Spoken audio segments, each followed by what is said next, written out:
Are we ready? Yes, we've both just said that. This episode of Getting Tabled is brought to you by Valhalla Hobby.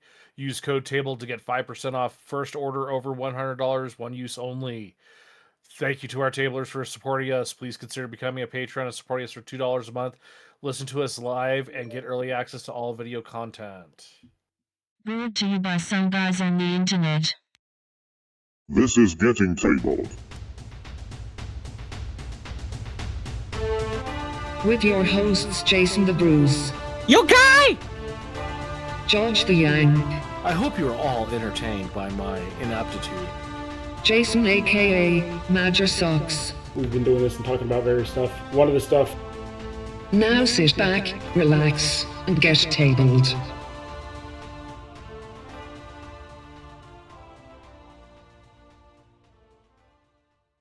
Hello, future people, and welcome to episode 173 of Getting Tabled with your host, Jason. He's about to get his Bruce card revoked for acting American the Bruce.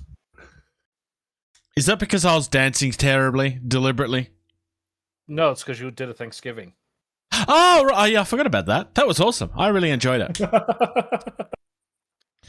We also have... I don't know. Does he deserve it? Okay, Major Socks. He deserves it. Just occasionally. You haven't done anything wrong yet. I was going to say for now. Yep. I'm here, folks. It's good to be back. And we got George, who may be freezing in Wyoming, no man's land. It's a mere 28 degrees freedom units here for me, so He's freezing. Reasonably cold. Stupid units. No, they're great units. No, stupid units. Fahrenheit is dumb. I don't care if I'm outvoted. Shall we discuss some newsworthy topics? Newly received or noteworthy information, especially about recent or important events.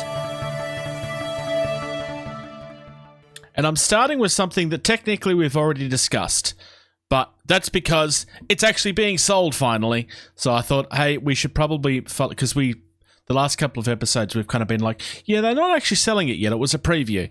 So hey, it's actually up. It's actually being sold. The War Games Atlantic. We have the agents. Yeah, the agents for the pulp fiction. What do they call it? Oh, just pulp. Pulp adventure. Yeah, I still think this is one of the best modern sets I've seen. It just is that good. So it's kind of funny. Casey and I just finished watching a show called The Last Frontier, and there's a character in the show that looks like the black female in this set.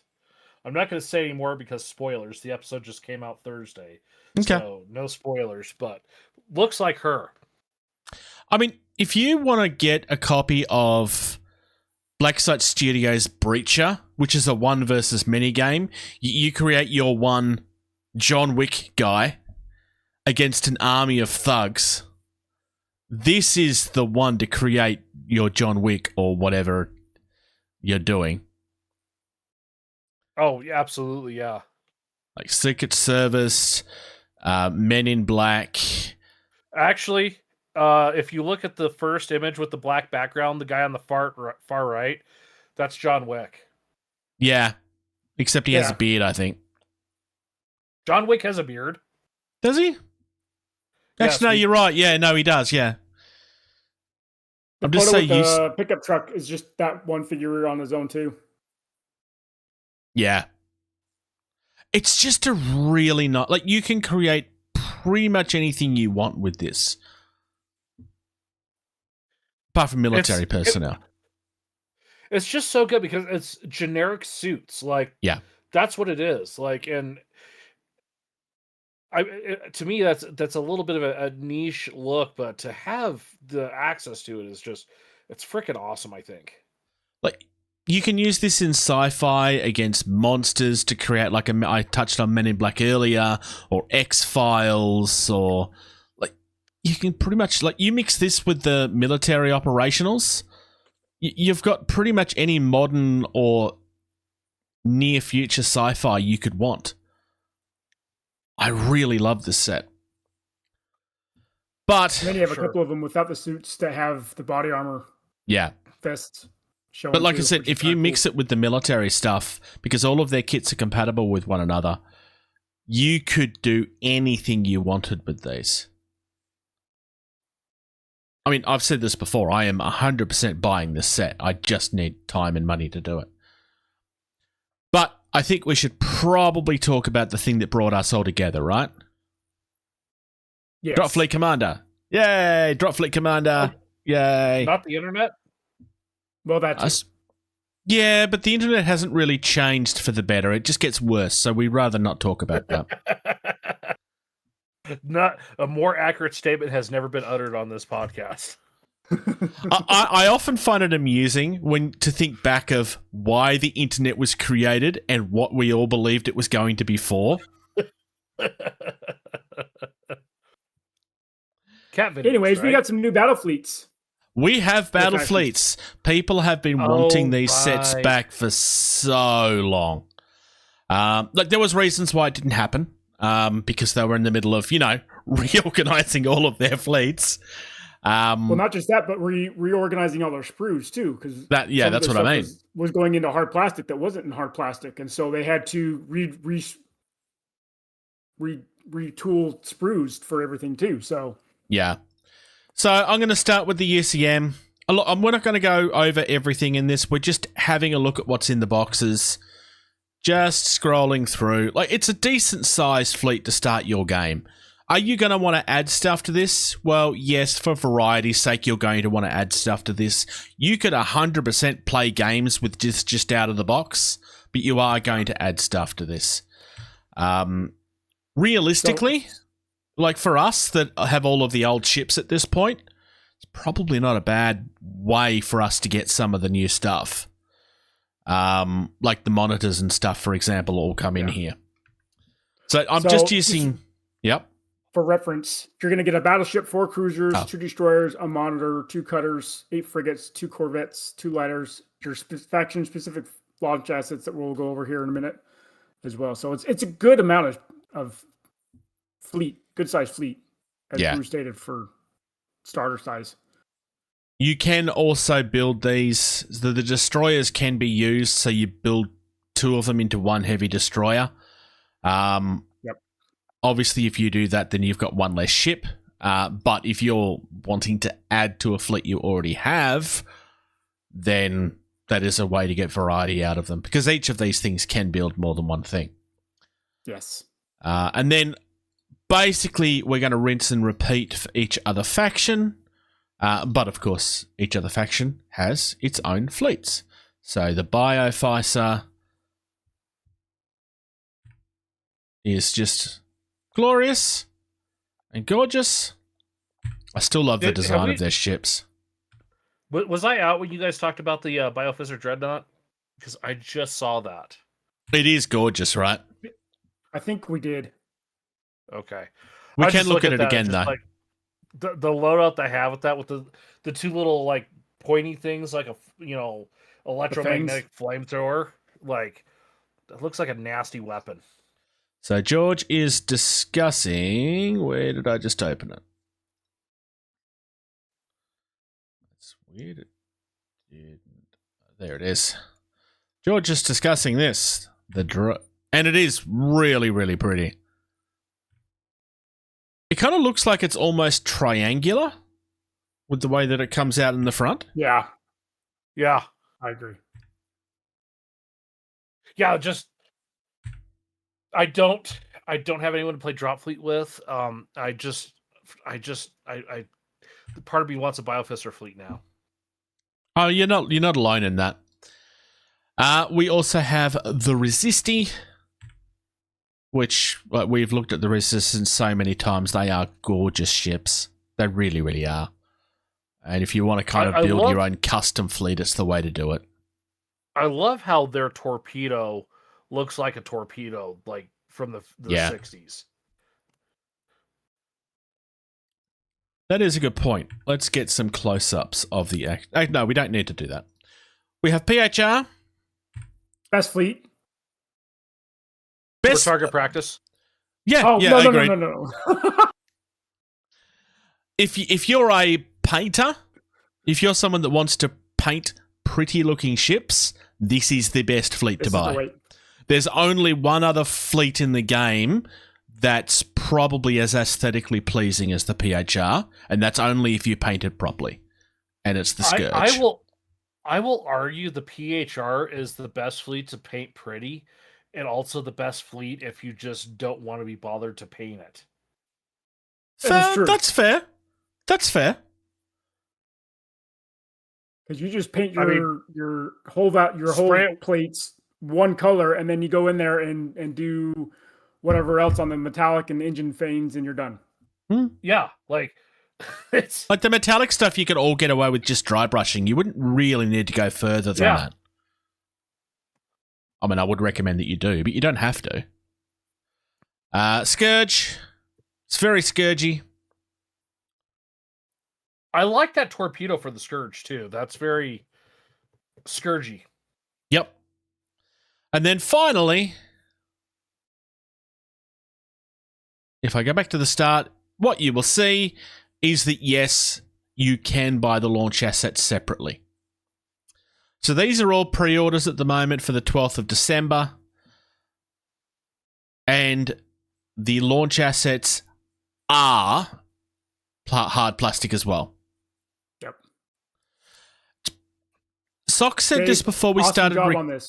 Oh, yeah, 100%. Dave did tease on our podcast that these were coming. He didn't show them off, but he did talk about the fact that they were coming. It's nice that we finally have them. It is probably worth noting, Sock said this before we started recording, realistically, you do probably want to buy more than just one set of this, depending on how many launch assets you have. Socks had said you probably want 3. You could probably get away with 2, honestly. I mean, if you have a store locally to you where you can just buy sets, then yeah, sure, buy one set, see how you go. But if you have a launch asset heavy fleet, you're going to need to buy multiples of these. They're not expensive, though. It's also worth pointing out right now that these launch assets are direct only, so they're not local gaming store. They are TT Combat only. It has been confirmed that stores can order them in. It's just unlikely that they will. Gotcha. Okay.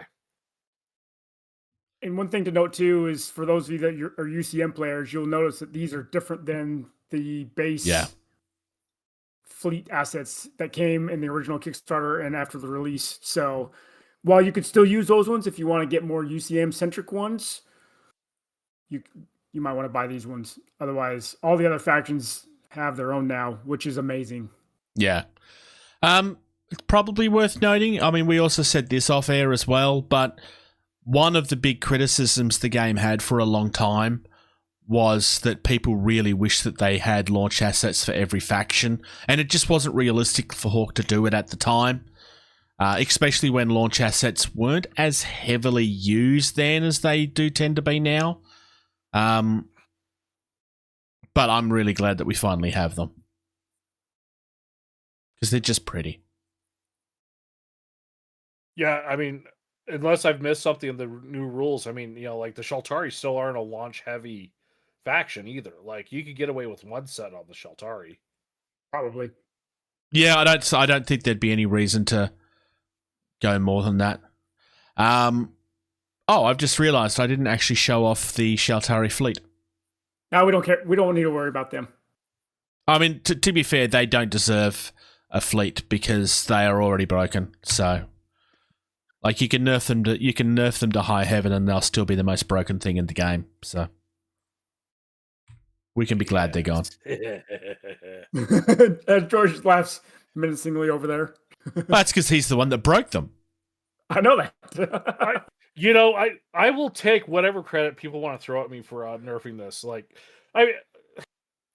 it's not my fault I realized that, hey, these guns are really good and you get to roll lots of dice and stuff blows up really fast. Really fast.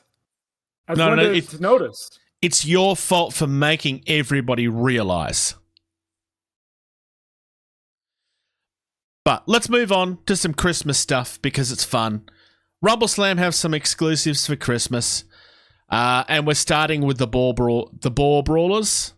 So they're meant to be baubles, obviously, but they're brawlers. This is the most difficult thing to say I've seen in a long time. This is such a tongue twister. So this is similar to the Santa Claus we got last year. They're only going to be available during December. So this will be kind of the same sort of thing that we'll get every year now. So I like the alternate scope of the crushed glass with the thumb sticking up. Yeah. So Socks, you will get this when I say this, but I think an alternative way to paint these, because it is the holidays and M&Ms, the M&Ms Christmas. Yes! That's awesome. Damn it. Now I need them. I mean, you got the red one, just paint the other one yellow, put the lowercase m and... Yes, that would be awesome. No, you can leave it as the green. Then she becomes the sexy M&M that all of the people in the government are scared of. Yeah, no, but you got to do the red and yellow because they're the ones that do the commercials. The classic Christmas carol or Christmas commercial is the red and yellow one. I know. And the yellow one is J.K. Simmons. Is it? I believe he's the yellow one. I didn't know that. He does the voice.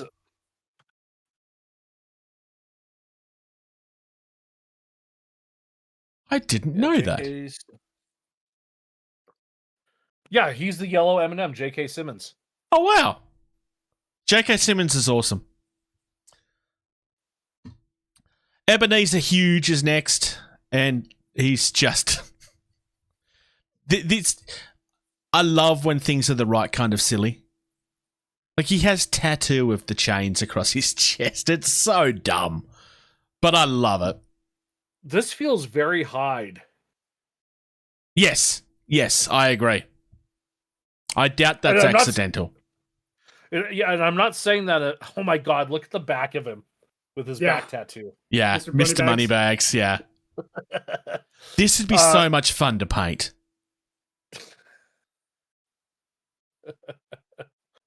It is worth noting that we're getting new Rumbleslam cards. They have changed the style on them, you'll notice. They are actually releasing them as an A6 size, which is interesting. It's going to make them difficult for sleeving, unfortunately. I don't like that. But, no, I guess it's what they're doing, and that's fine. I'm kind of hoping that we get, like, packs that we can buy for all of the updated cards. Clara Cracker is, surprisingly, a nutcracker. She's one of the last veterans of the Chestnut Wars. I love the silly little stories they have for their characters.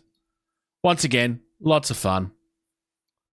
Kind of feels like it's straight out of, like, one of the Santa Claus animated movies where they had, like, the stop-motion little puppets and stuff.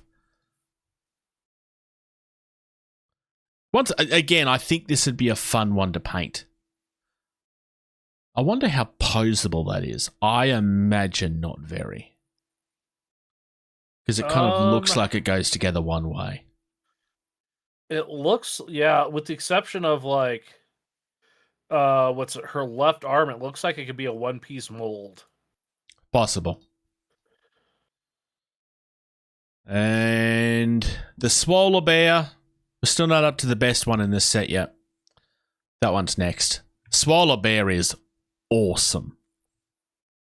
I'd say he'd be better if he was just like in like your traditional, like, you know, wrestling trunks and not a singlet. Yeah, I mean that is a wrestling singlet though. Yeah, that's what I'm saying. If he was in wrestling trunks instead of a singlet. Okay. I mean, to be fair, yeah, but being a bear, I actually do, yeah, I can see where you're coming from for that. Big powerhouses traditionally have worn the power lifter singlet, though. Just depends on the person. But then finally... yes? I was going to say, but if he wasn't wearing the singlet, then you wouldn't be able to have his, you know, Swoller Bear powered on the back, so... Yeah. And then finally, without question, the best miniature in this set... Robin Redbreast. Like, this is just... yeah, this is peak. Doesn't have to be Christmas either. I mean, it is a Christmas exclusive, but, like, this... is just a Robin Redbreast wrestler. If you paint that Christmas hat, if you paint that little beanie so that it's just a regular beanie, then this can just be a regular bird that wrestles. I love the muscles in his wings too. Right. Yeah. I don't. I think I like the Swollard Bear the best, just because Yeah. Yeah. What about yourself, Socks? Are we all going to disagree? I think I like the first one. The The ball ball- brawlers. The ball brawlers, yeah. I really, really love the idea of doing them up as the M&Ms. Like, that would just be so much fun.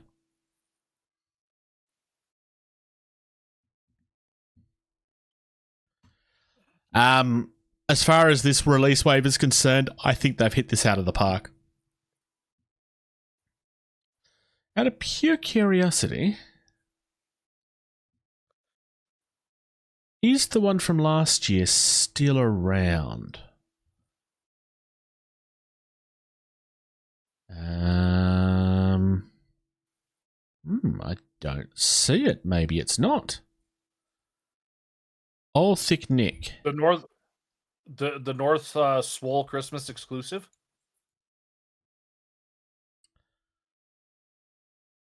Where did you find that? Oh, yep, there we go. There we go. Yep, it's available as a box set. Yep. So that's the one from last year.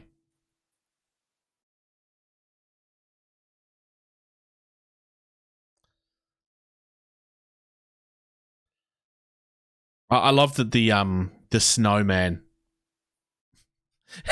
he has the biggest bulge in his trunks you've ever seen.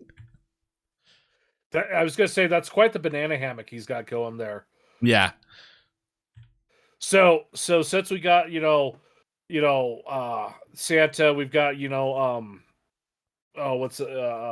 Ebenezer. You know what the big one for next year's Christmas has to be for Rumbleslam, right? Rudolph? A Krampus. Yes, actually, yes.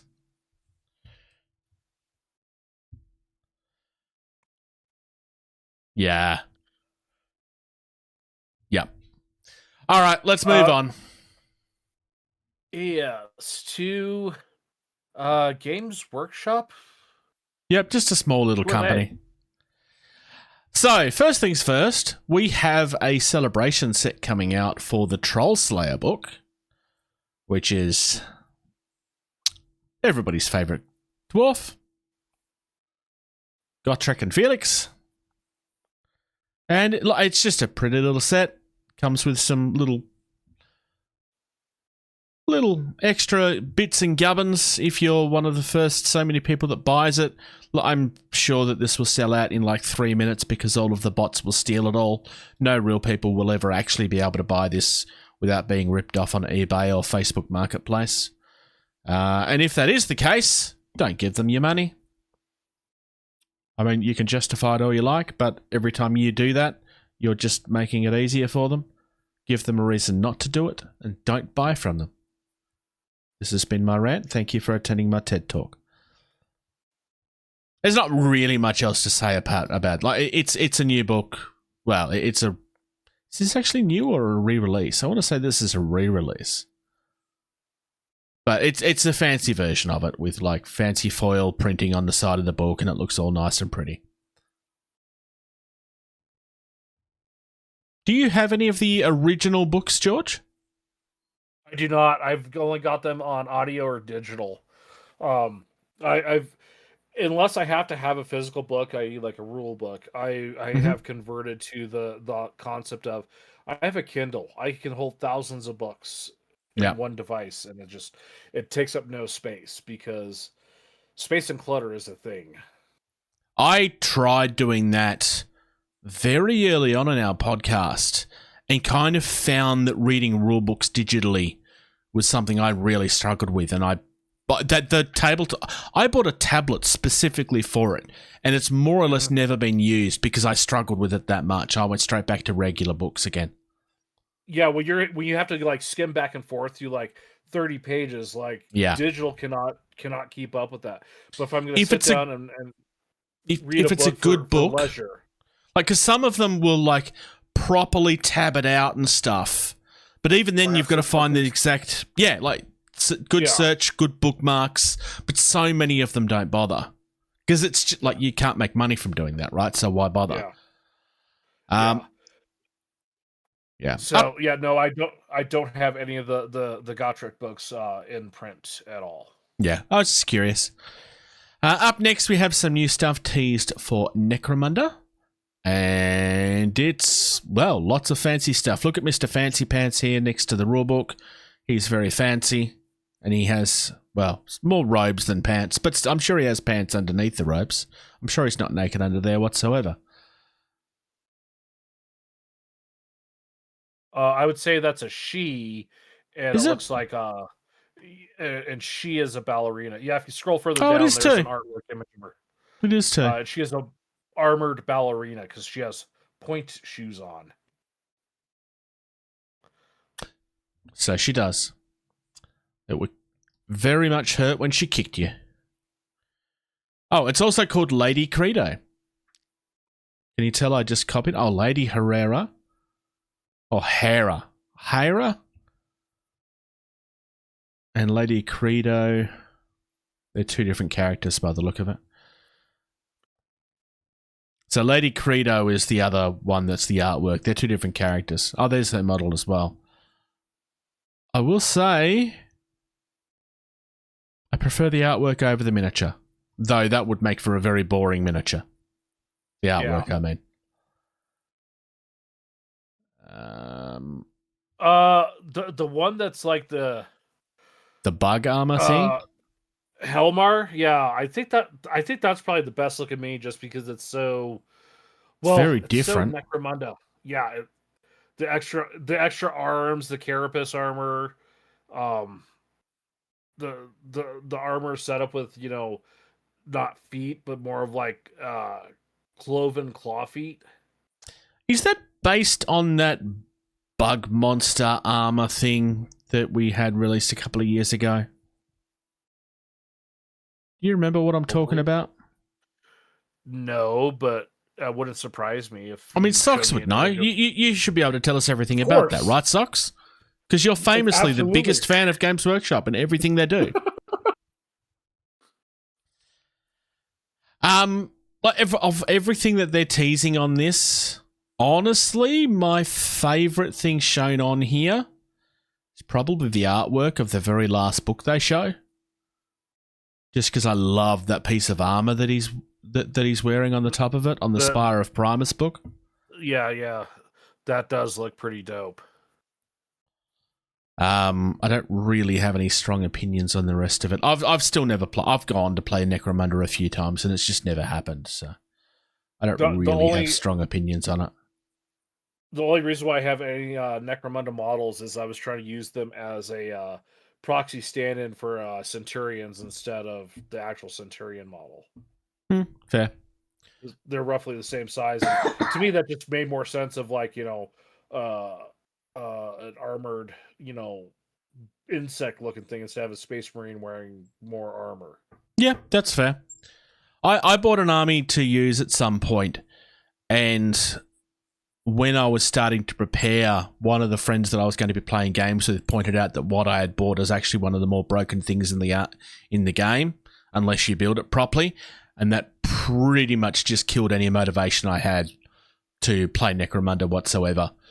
They didn't do that deliberately, but after hearing that, it just completely, it's just, I don't want to be that guy. So I just completely lost interest. Like I said, they didn't do it on purpose, but they did ruin the game on me. Accidentally. Yeah, I just looked up, what are they called again? The big the bug ambles. thing. That's what I bought. Yes. Ambles. That's what We also they're the right size. We have recruit. Yes. So for the Christmas in-store orders, you can pre-order the commemorative series that they were doing from last year. So this is the Kroot model that I was never able to get because you have to attend a certain store on the third Friday of the 13th month on a year, 3 years before they release the model in order to get access to this and then pay through the nose for it. These are the miniatures that they make extremely difficult for you to access unless you're in the right place of the world. It's one of the reasons we've had that rant several times.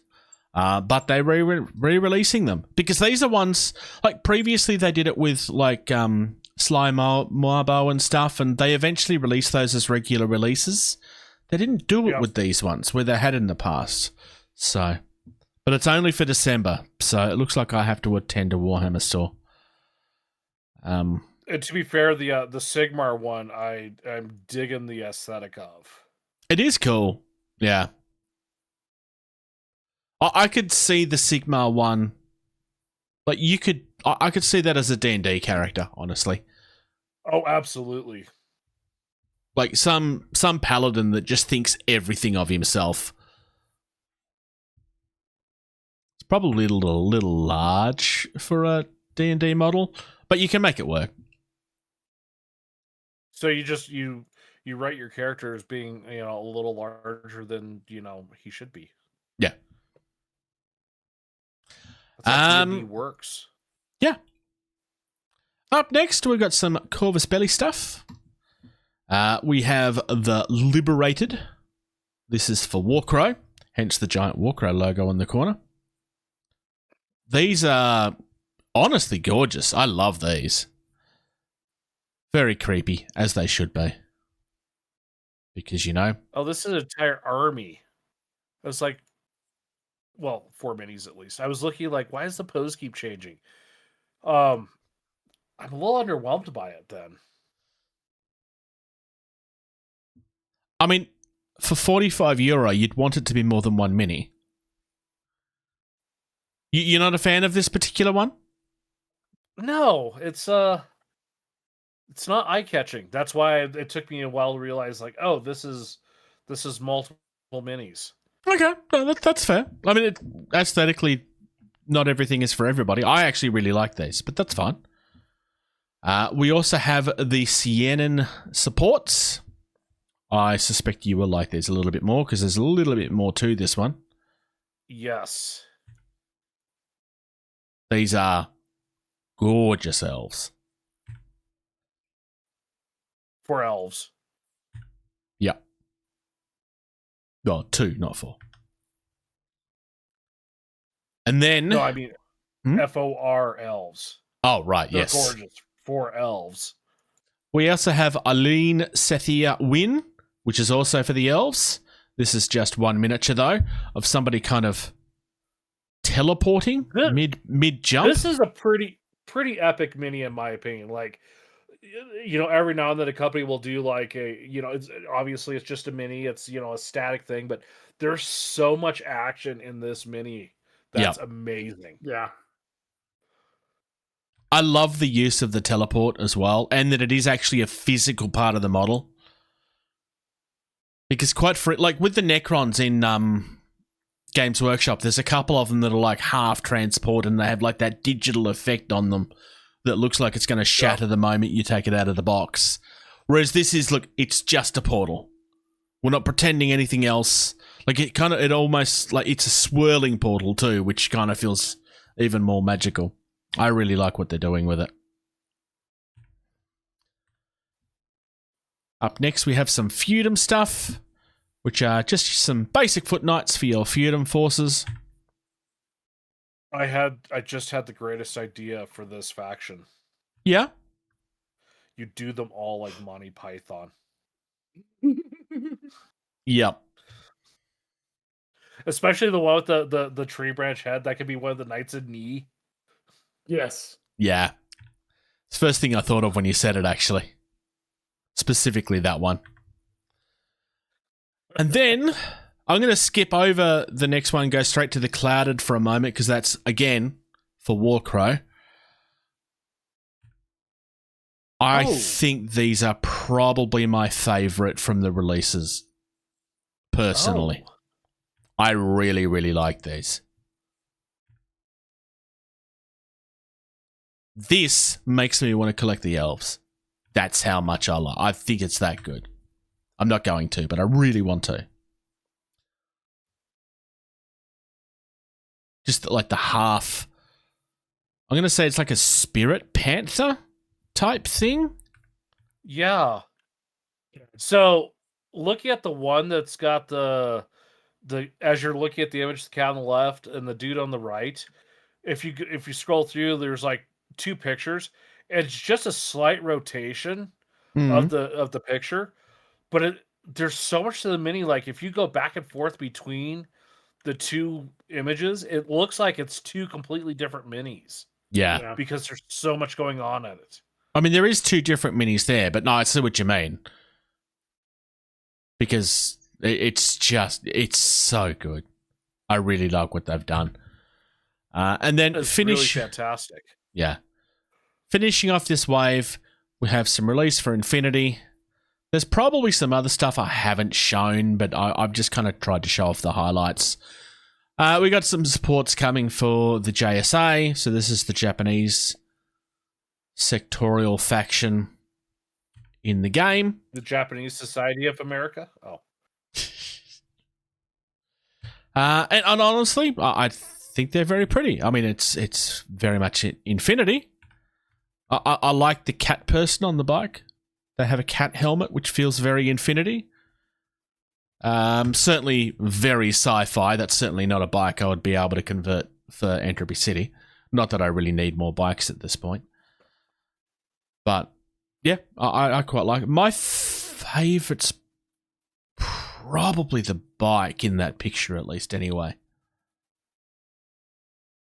Either that or the guy with the cloak that's kind of just getting ready to slice somebody in half. I don't know.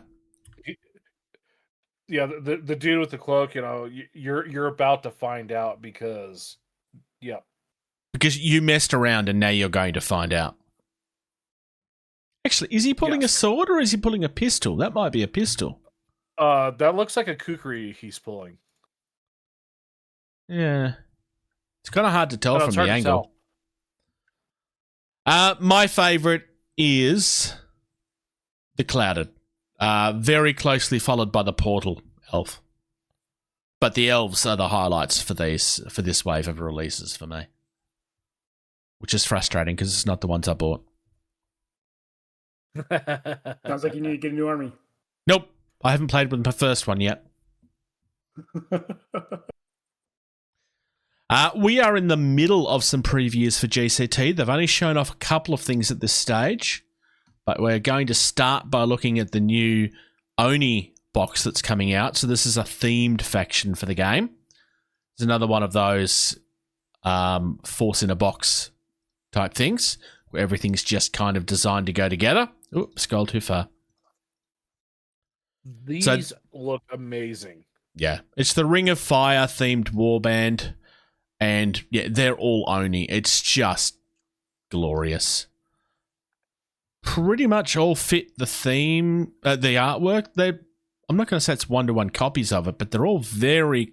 Because sometimes GCT have artwork and they change poses ever so slightly just to make it look right. But these look like it's almost just converted straight from one to the other. Yeah. They do tease just a little. We also have a new spider lady coming, and she is all kinds of creepy. In the best way. Again, very, very close to the artwork on this one. The arm is slightly more forward as opposed to like this, but I think I prefer that, honestly. Personally. And then, lastly, from the previews, we have Ito Konomi, or Konomi, which is, well, but she's an acolyte. She's fairly... it's a fairly simple looking mini and pose, but I actually quite like that. That's not a criticism. She has this really, really badass look on her face. Like, she's just daring you to try. Like, just try it. She's letting you know you'll find out. Oh, yeah. Real quick. Oh, yeah. Especially with the range of that weapon that she's using. Naganados are awesome.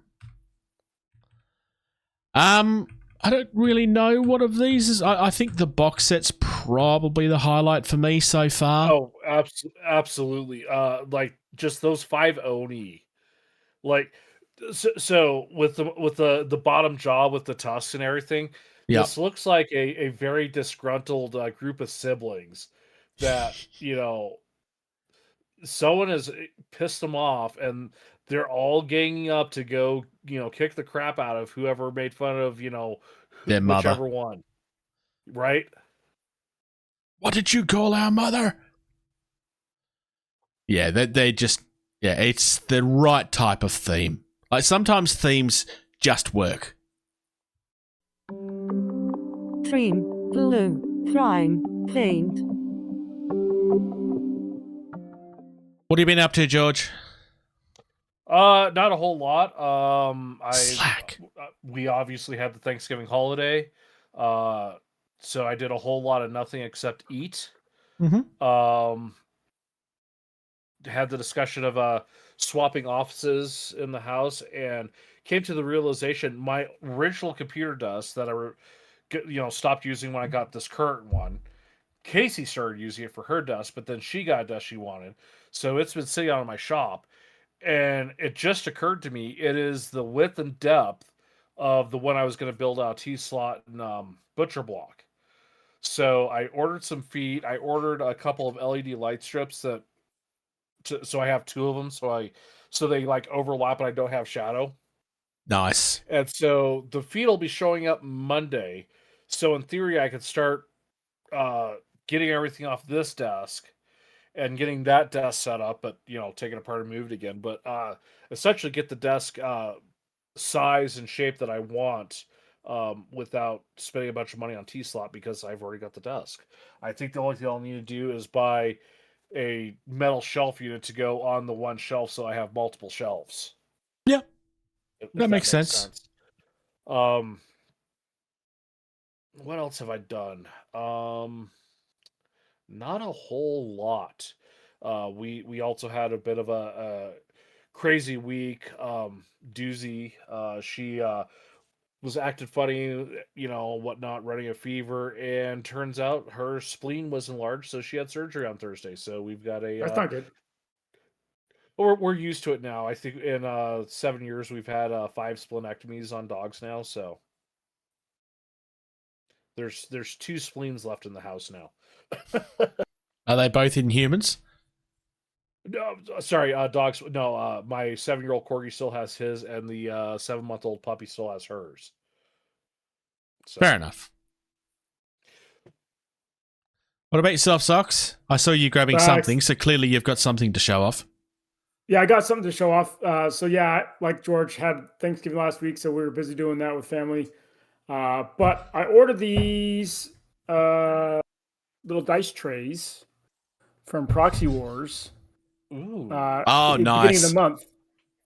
And so they fit nicely the 12 or 16 mil or 12 mil dice. And so I got those 4 little damage counters for all my Dystopian Wars stuff. So I can sit right next to my fleet. That way the dice aren't rolling around all over the place. They sit nicely in little trays. So I'm going to be painting these up. I got enough so I can probably have enough for my 2 fleets. And so I'm going to, eventually I'll paint them up in the fleet colors. Nice. That completely reminds me of back in the Hot LZ days where someone took for their launch assets, or not their ground assets, infantry and tanks. They took actual drop zone commander minis, but then they molded it in like a little square to hold a dice. That was me. I did that, or maybe I copied somebody that did it, but I actually did that at one point. You did. It turned out to be very frustrating. I didn't. Yeah. I ended up passing on it after a while. So yeah, I got 2, 1 to 2 dice, 1 for 3, and some with 1 for different size hole points.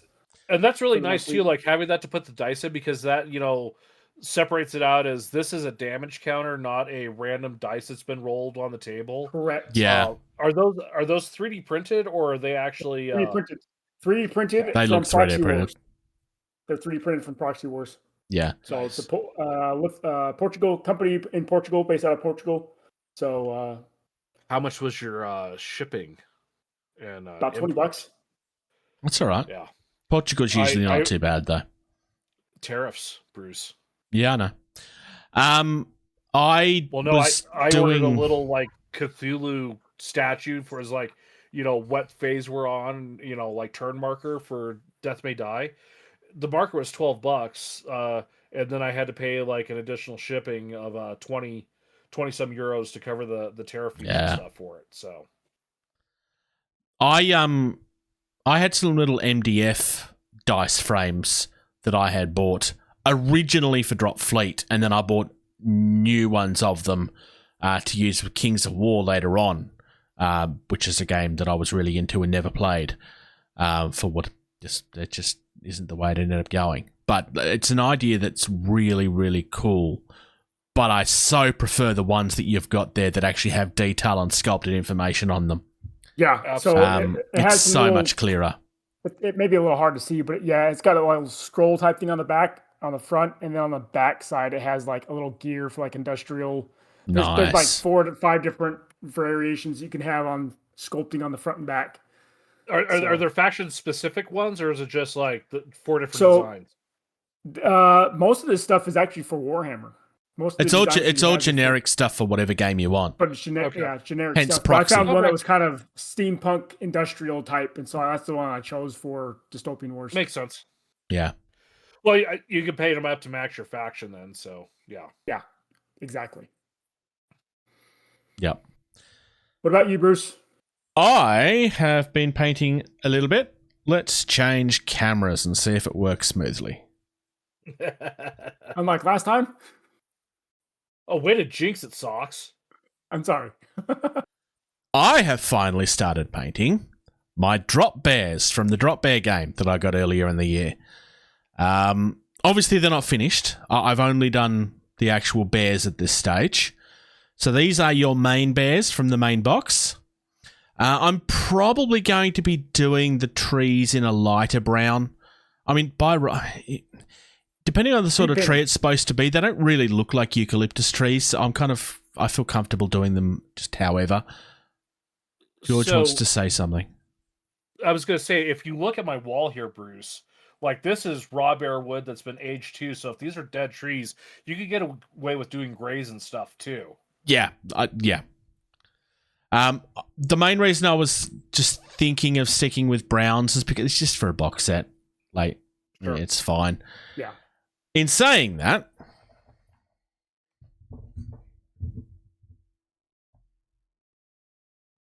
it's you. It's Bruce. it's glorious. So this is the boss battle. We haven't actually played the boss battle version of the game yet. I really would like to at some point. It's just such a gorgeous mini. This is all huge. speed paint. Oh, yeah, it's huge. Yeah, it's big. And then last but not least, we have the Una, or the platypus. Now, if I remember correctly, it's just the actual bosses and bad guys that are minis. The rest of the game is just standees and Yes. right? Yeah. Because the drop bears is the focus, right? Yep. But it's a board game first, so. And in reality, too, with what was the thing we were talking about the top of the show? The agents from War Games Atlantic, Pulp Adventure, War Games Atlantic. There's no reason why you couldn't just buy some of those minis, paint them up, and those are your victims for this game. True. Or just buy the civilians. Yeah. Because there's quite literally civilians you could buy. I'm quite happy. Yeah, exactly. Yeah. But miniatures aren't really a huge part of the game. Like I don't actually feel like it would add anything to the game to add more miniatures to it. Well, it's all played on hexes. I mean, they are large enough to fit whatever mini in them that you want. But taking the standees away and it's just going to add more clutter. I don't think it would actually add more to the game. Fair. Okay. I love miniatures, but I don't think every board game needs miniatures, if that makes sense. Sure. it makes sense for these because like they are quite literally the focus of the game. It makes sense especially for something that's on Kickstarter. But I don't think doing that for the survivors would have really added anything. There is one other thing that I've been doing hobby-wise.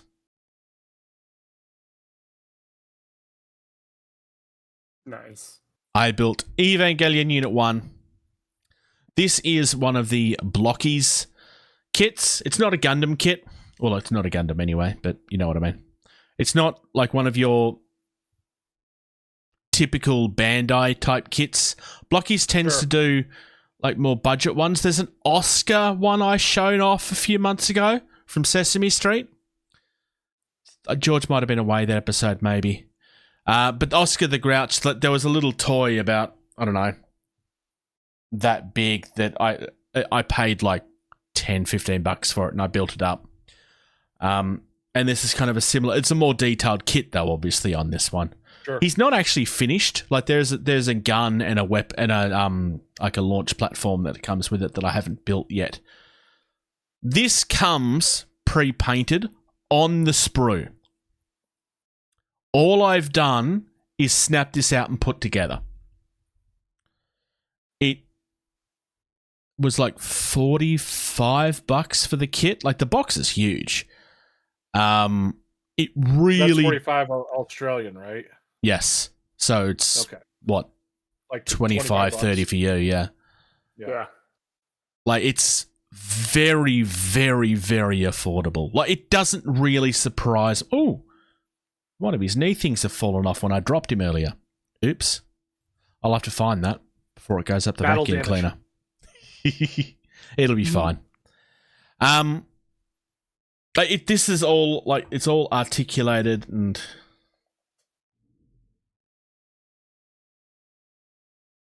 like everything moves, and of course now he's not going to stand because I played with him.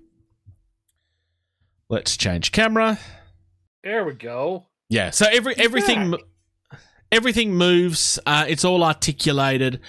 The instructions were okay. I wouldn't say they were the best, but then again, miniature instructions aren't exactly the best either. But really, really pleasant experience. I was actually building that before I went to my Thanksgiving. My friend's Thanksgiving. Which, honestly, I really enjoyed.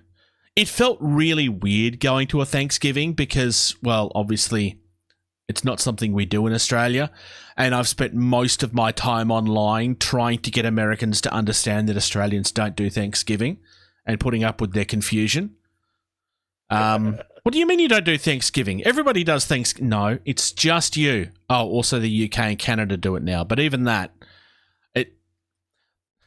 there's a lot of really dense people in this world. I'm not pointing at Americans. I'm just saying in this world, there's a lot of dense people. But I've now done it. I had a wonderful time. The food was amazing. I gave thanks to new friends because, it was new friends that was the reason I was there. And you weren't late. No, I was early.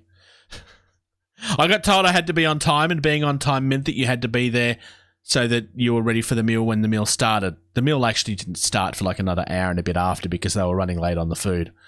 But that's okay. Ironically, there was actually quite a few people that was late. I just wasn't one of them. Also, nobody seemed to mind. So I think it was all exaggerated anyway. But no, it was a really good experience. I'm really glad that I did it.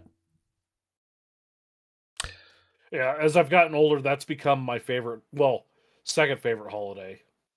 But it's way outshines Christmas and stuff now in my opinion as I've gotten older, because getting together and hanging out with people and just eating is so much better than, it's the holiday to buy things. Screw that. So without going political, George gets worried because I've said that. Thanksgiving is one of those difficult holidays, right? Because what the holiday represents. Oh yeah, no, absolutely. Historically, whilst there may have been things that happened in a similar manner, the event that most people think of as Thanksgiving never took place. And that's fine because unlike a lot of other things that get changed for history, like that became because yes, they were shown, but I mean the original settlers, I can't think what they were called. Starts with P. Like they get sold as like these that they were refugees from a country that didn't want them, which is just vagrantly not true. Like they went there because they wanted to be more political, not because they were being run out of the country.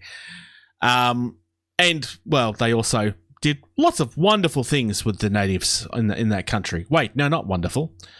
But the thing I really appreciated is that they didn't just fluff talk up the holiday, which again, the holiday represents something that's more important.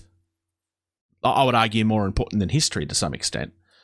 But they didn't just fluff over that. They were like, well, this is actually what really happened, but this is what the holiday... It was something I really appreciated, especially as somebody with an Aboriginal background that also comes from a country that has a lot of those things in its past. So it was really well done. And yes, you heard me right. I said some things are more important than history. Come at me. So I have one more thing. Oh, fine, Socks. We'll let you go again. I did this a while ago. However, it's going to be relevant to what we talk about possibly next Game Talk session. Yep. But may have a glare. But I framed my Dystopian Wars map. Nice. So, what does that come from? The starter set?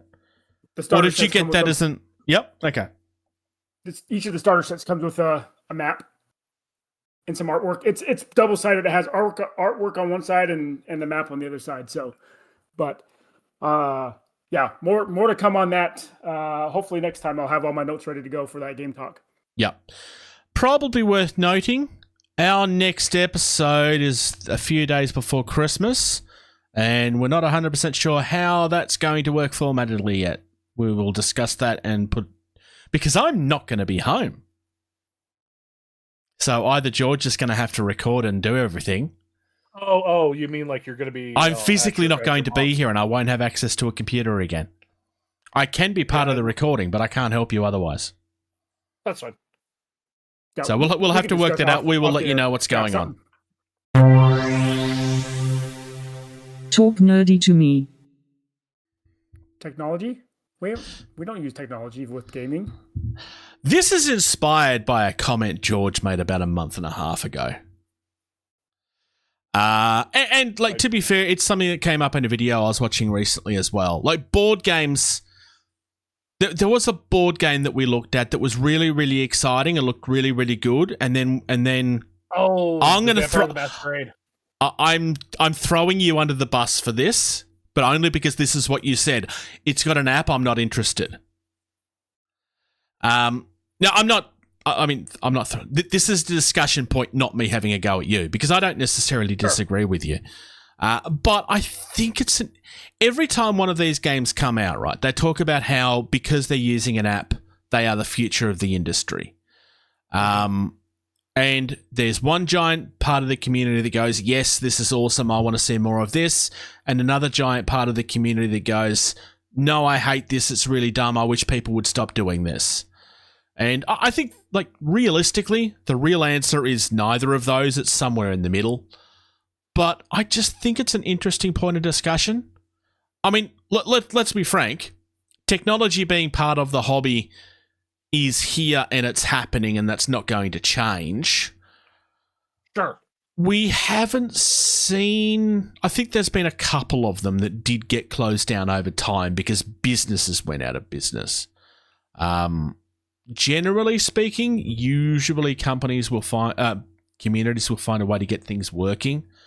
I mean, there's a video game called City of Heroes that quite literally died 20 years ago, and the community managed to get it up and running again to the point where you can play it now for free, and the original owners of the game have even acknowledged it.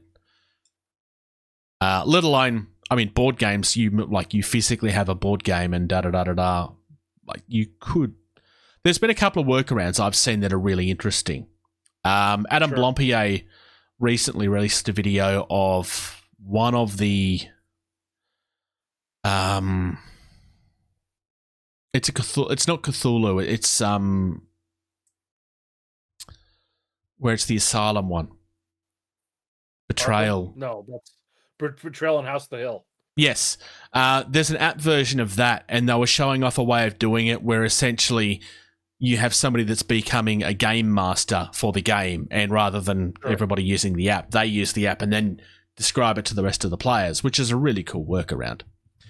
But getting back to the discussion point, is this the future of the industry? Is it just part of the industry? I mean, we know what the answer to this is. It's just part of it.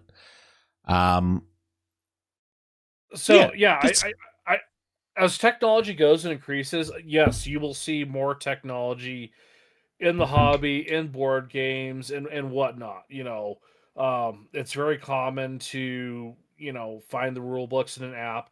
The Malifaux 4th edition app it's a fantastic resource. I've learned more from that app than I have the actual rule book itself, which I still haven't finished. But that's not the entire part of the game. Like, you could still play the game without that app. Yes. Does it make it faster and easier in some cases? Absolutely yes. There's a game I have, ISS Vanguard. It is a legacy game. It has an app to track your progress so that you don't have to put stuff away in a certain way. You can track that in the app and pull it up that way. You're not using the app to play the game. If you have to use technology to play the game, that's where I draw the line. Yeah. Because if the technology is no longer supported or it fails, what if it's like, just a random, like, little obscure game that they tried it with, and in 5 years it's completely died out, but you have the game and you love it and you can't play it anymore because the technology is not supported or kept up. That's where I have an issue. So, like, if there was an app that was necessary for Cthulhu Death May Die to play, right? What's the status of that now? Because, the original manufacturer doesn't own it anymore. Some other company does. Are they going to continue that? Or are they going to change it up and rework everything and make my copy useless? Like, that's where I think technology doesn't have a place. Have it be part of the game as what's the word? Oh my gosh. Enhancement. Yes. Yeah, as an enhancement, but not necessary for the game. Yeah. So, if you want that, like that Vampire the Masquerade game that was on GameFound, where it was all technology driven. Yeah. Like, that's cool. It's a great idea. But as soon as that's not supported, you don't have a game anymore. So yeah. So I have a perfect example. I have the board game U-Boot by Phalanx Games, and it's a German U-boat board. So you got the interior design of a U-boat and your individual crew members of the submarine. So like it's a 4-player co-op game. I'd be like in charge of all the captain and his little guys. Another player would be in charge of the engineers and his little guys, and so on. But you need a app on a tablet or a phone to be able to run the game, because they'll actually use your microphone to see how loud you are as a table to determine whether or not enemy destroyers will come and find you in your submarine. But going back to George's point, if it's not supported, if the game company doesn't go, I have a box. That's also something that you can't replace offline. Well, I mean, I guess players could agree with how loud they are, but let's be fair, no group is ever going to do that. They're all going to go, oh, no, we're being quiet enough, because that is just how people are. Yeah. But something like that, like, that's a cool way to do it. Like, because you'll use, not only will you use the app to see if an enemy destroyer is coming after you, but you'll use it to look through your periscope and look at your convoy that you're trying to target to within the sub. So, I mean, it's more than just the sound microphone pickup, but there's other things within the app itself that you're having to use. Yeah. But again, it goes back to whether or not it's going to get supported over time. That's really a really cool idea, really cool use. But again, like, and I'm sure it's probably a fun game. Like, that makes it sound really fun. But that's something that I would just have to pass on because, 10, 15 years down the road, like, Yeah. Yeah. I mean, to me, I see, like, this is just my head. I see that as a modification of what the Nightmare games used to be. I know it had a different name in the US. I can't think of what it was. But like the old VHS games. Yeah, that's what I was thinking of. Yeah. Like it's kind of like it's a modernization of that. And realistically, that is a game that could not exist without that technology. Because it just wouldn't. You couldn't do that another way. Mm-hmm. Without turning it into a role playing game, which would defeat the purpose. Because I mean, yes, you could do the whole. You have a game master, and the game master decides when you're. But then, again, it doesn't. But also, the game master. It's a different beast. Then it's not a board game at that point. Real quick, interesting thing here, Bruce. I just looked it up, and I can go buy a copy of it on Amazon for $168. What, U-Boot? No, the Nightmare. VHS. Oh, right, yes. But then I still couldn't play it because I don't have a VHS player. There was a redo of that at some point, but I don't know how they did it. I think they moved it all online. It was done as a Kickstarter, so that may actually be a modernized version of it. The person that originally is it? Okay. Yeah, it's an original. It's got the VHS and everything. Okay. I couldn't remember. I just know somebody did redo it at some point. Yeah, no, I remember doing that. That's why I looked up because I remember that was a thing. Yeah, and I remember. Well, that's easy though because you're taking a VHS cassette, right? You're taking what's on it and just converting it from a magnetic film to a digital file and uploading. Like that's easy enough. So, I mean, there's different levels to it, right? Like George used the example earlier of like enhancement as opposed to running the game for you. Like the example that Sox is using is, I would say, the extreme where like the game is the app. Well, no, that's not fair. But like the game, it's heavily involved in it needs to the be gameplay. And again, the game doesn't work without it, and that's fine. So long as you know that's what you're buying. But at the same time, like you have other ones where there was a miniatures game a few years ago where basically it was trying to create it so that the game rolled the dice for you and it measured how far away things were, and like it was being touted as the future of miniature games because that's what all of these things always like. I know I'm kind of stating the obvious here, but because some people don't see this as the obvious, I think I kind of need to point it out. Every time one of these companies talks about how it's the future of the game industry, that is just fluff. It's just them fluffing their game up. That doesn't mean it's a bad thing. I mean, everybody fluffs their game up. I will talk about the differences with Entropy City when I eventually take that to market, because I'd be stupid not to. Nobody will buy it if it sounds like it's the same as everything else. But none of this is the future of anything. If anything, realistically, if it was going to be the future of board games, it would have happened a decade ago when they started doing this. Because a lot of these things were done originally with DVDs, because the DVDs could be interactive and da-da-da-da-da. Yeah. And then they kind of died out when DVDs were dying out. I mean, you can still buy DVDs, but you know what I mean. Yeah. It's... None of this is the future of the business. It's just part of the business. And that doesn't make it a bad thing or a good thing. Like, if you have something simple where you have an app that's controlling your dice and stuff, I mean, you can just roll regular dice if it really annoys you that much. Most of them tend to go further than that. Like, they will have where you can read everything out and so on and so forth. Which, yes, means that you don't have to read it, and that's great. Unless you would prefer to read it. But, I mean, atmosphere, music, I mean, you can do all of that yourself if you really wanted to. I mean, we do Wednesday nights. We were playing the Cyberpunk board game. which is essentially Ankh, but based in Cyberpunk. Okay. Well, no, Ankh is different. Sorry, it's essentially Rising Sun, but based in Cyberpunk. That whereas because Simon have 3 different games and they just reskin them. I'm being facetious. Sure. Don't come at me in the comments. And we had lots of Cyberpunk music in the background and da da da da da. When we were playing Rising Sun a month ago, we had lots of Japanese themed music in the background and it's not hard to do. You do a search on Spotify and you hit play on the playlist. It's not that hard. Yeah.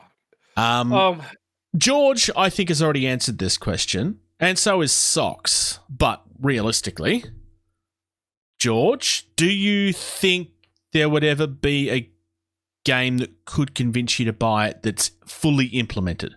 Do you think there's something they could do to change your mind on it? No, because for me, when I sit down to play a game, I want to disconnect. I want to get away from the technology. I want to sit down with the people that I'm sitting down with and do things with them, not have to fiddle around with technology. And I'll give this as another example. I don't know if you guys have heard of the game Hunt a Killer. No. Sounds familiar. It's essentially it's a whodunit murder mystery thing, right? You get a box of stuff and yep. You have clues and you go through and stuff like that. I got one of those to do with Casey, a way to spend quality time together. And one of the things that irritated me the most as soon as pulled it out is log into this site. Yeah. And it's just I would say probably a quarter of our sessions, because it was a 6-episode thing that I bought. I would say about a quarter of our time was sitting there fighting and fiddling around with logins and passwords trying to get to the digital information we needed for it. Yep. So just because of that experience, no. If I can't play the game without any of the technology, I don't want it. I will probably say, realistically, that is, in theory, the benefit of apps over doing it through a website. But even then, a lot of apps require you to log in and stuff now as well. And that doesn't even begin to touch on the potential privacy concerns of how much of your information are they leaking out of it as well. Well, here's the other issue, too. We just ran into this with some of our trading callers. Casey upgraded her phone to the new 17. The app for the callers to control them doesn't work on her phone now. So now we have, we have 5 trading callers that only work on my phone now. So now we're going to have to go through and just set them to the basic most training setup to use them. Because eventually if they up, the next iOS update, probably it's going to stop working on my phone. Yeah. And then we'll have literally almost $1,000 worth of trading callers that don't work for the dogs. So on the other side of the scale, Socks. Yep. So you already have a game that you enjoy, that is fully implemented. Have you had issues playing that game to date? I'm not saying that you will in future, but have you had issues with it so far? Not as of yet. Yep. Not yet. But I could foresee it possibly happening in the future where, we know companies will push heavy a game, but then they'll develop something new and old games kind of get pushed off to the side a little bit and not really forgotten about, but not supported anymore. Well, everything electronically, you have to pay for web servers. Web servers aren't free. So if it's something you're not making money through, eventually those costs will get to a point where it's there's only been a select few that's done it, but it is possible. Before you, George, Socks, is there a step too far that would make you go, no, I'm not touching it? Or is it just more depends on the game? Because you and George are very opposite on this, right?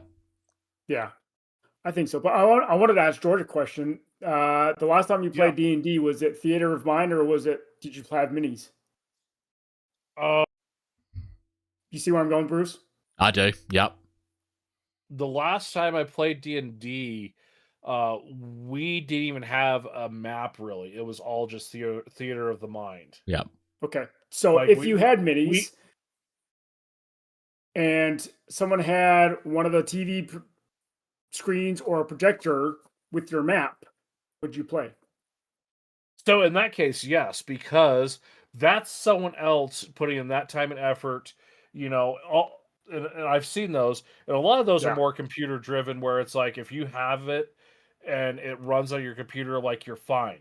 Where it's something like based off like you know phone operating systems and computer operating systems operate completely differently, and if they change a phone operating system, it does break apps. A computer operating system, there's less of a likelihood of that because computers are what they are. They can run an emulator, you can run older stuff, et cetera, et cetera. Again, when you have to sit there and fight and fiddle with the technology, to me, that also takes away from the experience. Yes, these setups are really cool and they look awesome, but I'll throw this out because, I've been watching it. Cloudward Ho with Dimension 20 on Dropout, that's got full production. They've got cameras, they've got studio lighting, and they have basically a basic board with whatever miniatures and minis. They have little to no technology in that setup, and they have an actual production budget to do something fantastical with, and they don't. You can make the same argument with Critical Role, like that they essentially use a traditional table. Yeah. So don't get me wrong. Like I've seen the stuff where it's just like, you've got your mini with the little magnet, and like as you move it, the fog of war disappears and you can see the room as you walk into it. Yeah. But that costs money, that takes time, and in a society of everyone's always busy, and how hard is it to get a group of 5 to 6 people together to sit down for 2 hours every 2 weeks to play a game, to hang out with each other. I don't want to spend 30 minutes of that fighting with the technology. I mean, prime example, listen to our intro. I'm an IT guy, and I sat there and struggled with a little recording to do for one of our Christmas things. And I just happened to say that, and Bruce captured that for the intro. And I know what I'm doing. People pay me to fix their stuff, and I still struggle with it. So everybody does. Fun, I don't want to fight with it. I want, sure, I have to pull out, I'll pull down 3 boxes. I pull out a bit here, and a bit here, and I have to get all put together, and that can take 45 minutes. But you know what? That's something we can do together, because it's everyone can like touch the stuff versus like I'm sitting here typing, I'm doing this, I'm typing, I'm doing, I'm doing something. Everyone else is just sitting there twiddling their thumbs waiting for me. On your point, Socks, like as you were saying, theater of the mind versus miniatures and stuff, the only thing I would say in support of what George was saying over what you were getting at, because again, you're right to point out what you did, because it's exactly the same argument, but 20 to 30 years ago. The difference, though, is that is enhancement, not replacement. The TV screen doesn't replace theater of the mind. It just enhances it, and it's a different way to experience the game. It doesn't make either wrong, and I think this is the point I wanted to get to. Yeah. I agree with what products existing doesn't ruin board games or improve board games. It just gives you options, and options are good. Mm-hmm. Yeah, you don't have to like them, but them existing is a good thing because it brings more people into the hobby. Because you know what? Board games aren't for everybody, and some people prefer electronic editions. I love playing a video game, but if I want to play a video game, I will play a video game. But I'm not anti. I will not refuse to buy something just because it has an app. I've had some really good experiences with things through apps, but for me, it's not the reason I will buy a game either. I'm somewhere in the middle there. And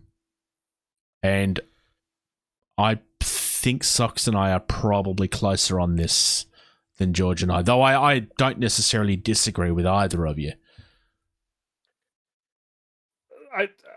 I think if I could play the game without the technology, and there's technology included, that's fine.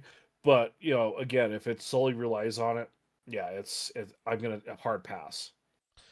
I mean, there's certain style of games where this sort of technology definitely adds something.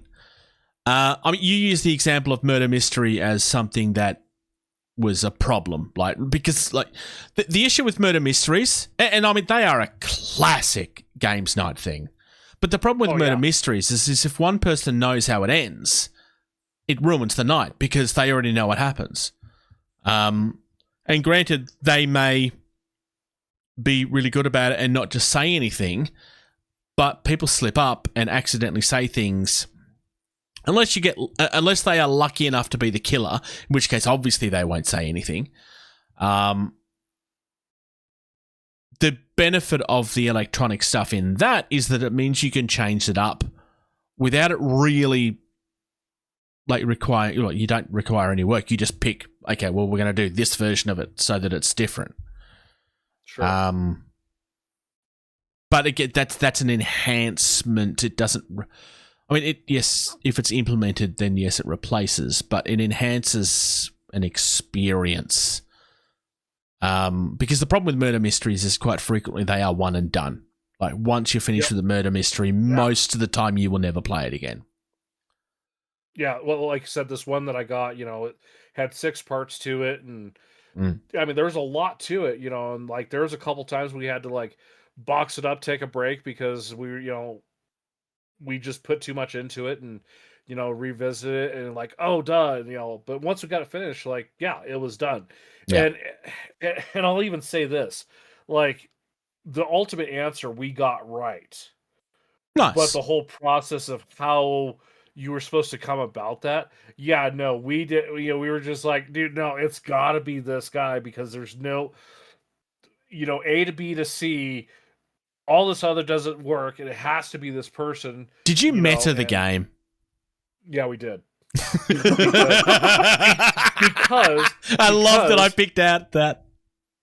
Yeah, well, I mean, yes, they want you to go through this difficult process and figure out the puzzles. But when it's just like so and so walked in, right as they pulled the trigger and shot the guy. Oh, you did it! I don't need to solve anything. It's clear as day. So, yeah. As far as enhancement is concerned, is there something that you haven't seen done that you think would be interesting to see, George? Specifically on enhancement. I am going to ask you this as well, Socks. So it is out there. This already exists, and I think this is a really neat idea. But it's one of those fidgety things. But this is a simple fidgety thing. You've got your ambient lights, right? You turn the lights down. Everyone has their little light to light their area, but the light's low, so it's that's easy to do, right? Lighting. The next thing is music. You threw it out there. You go to Spotify, you hit the playlist, you add that ambience. There's one other thing, and it's out there, and I've seen it, and I've never experienced it, and I think it's a really cool idea. The little scent things. Oh, yeah. Yep. Like the smell-o-vision type idea. Yep. Yeah, exactly. When you're playing a game, it's just you're fighting these zombies and all this fire.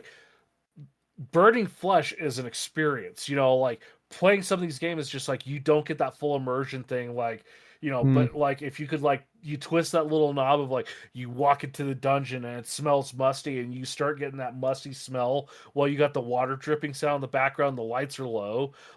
That's immersion right there that I can get behind because that's something simple of you open a vent on a air freshener essentially, not have to file control whatever to run something to have it pop up on the screen board. Yep. What about yourself, Socks? Is there something that hasn't been done out there that you would like to see done? I definitely have one of these, by the way. I can't really think of any right now. Okay, well, that's fair. I mean, the smell-o-vision would be awesome. Yeah, it's hard to argue with you there. My thought comes from what you were your whole idea with, well, not your idea, the game you were playing with U-Boat, right? Yeah. That, but with Nemesis. Well, let's just, because I don't know if you know what Nemesis is. That, but with aliens.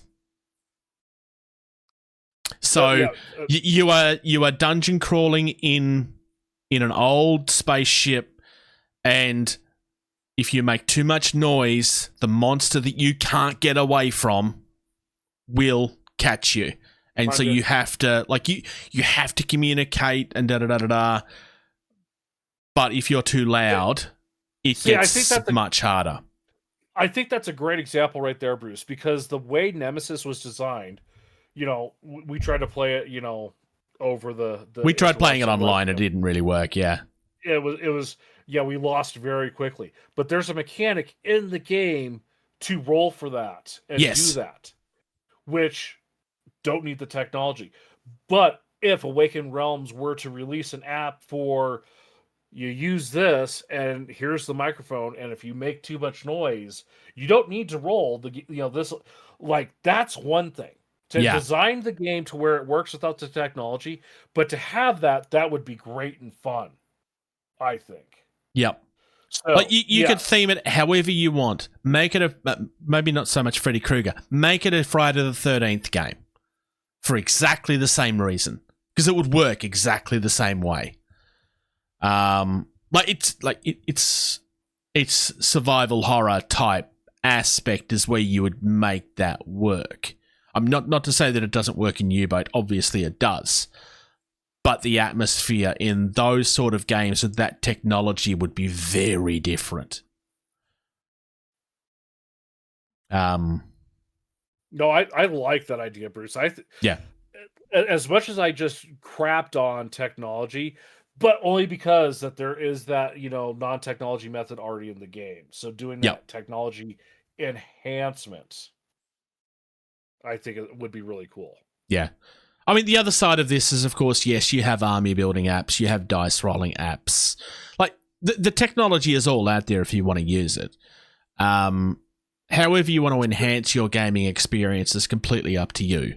And even if we are shitting on something that you really appreciate, that doesn't make it bad. It just means that we don't, or George doesn't like them. Hot take. Dice rolling apps. I think DMs should use dice rolling apps because that is a true, it's as best as randomization as you can get if it tracks and stuff. But I think players should absolutely be required to just roll dice, because when you have that statistical luck of rolling 2 nat 20s in a roll, no dice rolling app is going to do that for you. And thus, as the DM, that's going to make the gameplay more balanced and even.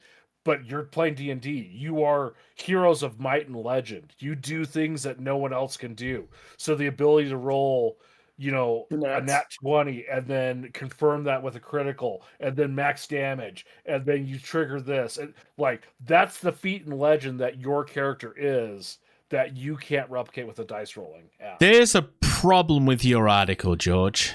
With your comment there, George. And I'm going to have to pull the curtain back. DMs may not like me saying this. Most DMs fudge their rolls. The amount of times that DMs will fudge their rolls to prevent a total party death, a total party kill, if it's not that style of game, or it's. No, I'm not. I mean, you could still do that, but it would ruin the point of the app. But the thing is too is and I've DM'd, and the times where I've rolled, a critical, on one of the players, and it's like, crap, this, yes, I fudged that, but to have a dice rolling app to where it's more balanced and even instead of I have a hot dice as a DM is the worst thing for the game.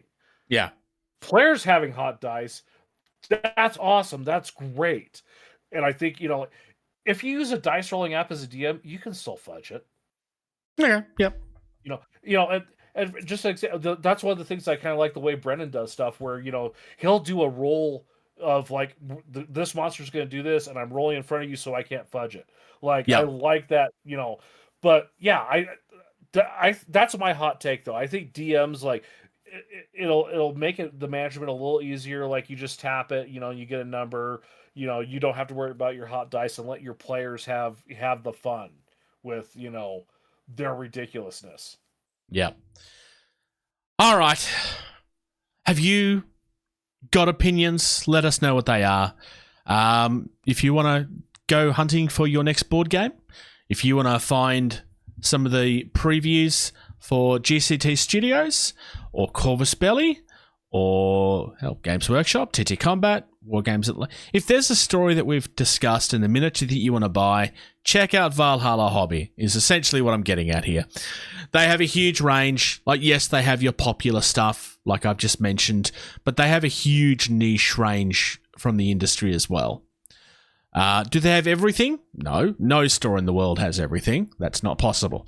But they do have a very large range. You will be surprised at what they stock. Excellent prices, excellent service.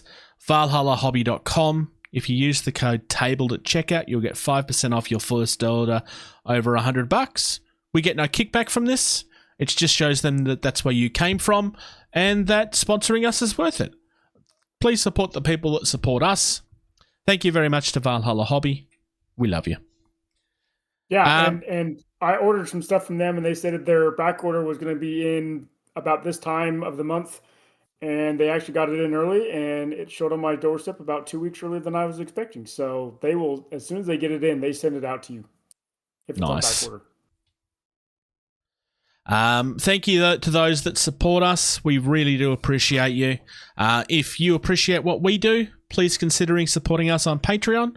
For $2 a month at patreon.com/gettingtabled, you get early access to all of the all of the video content that we do.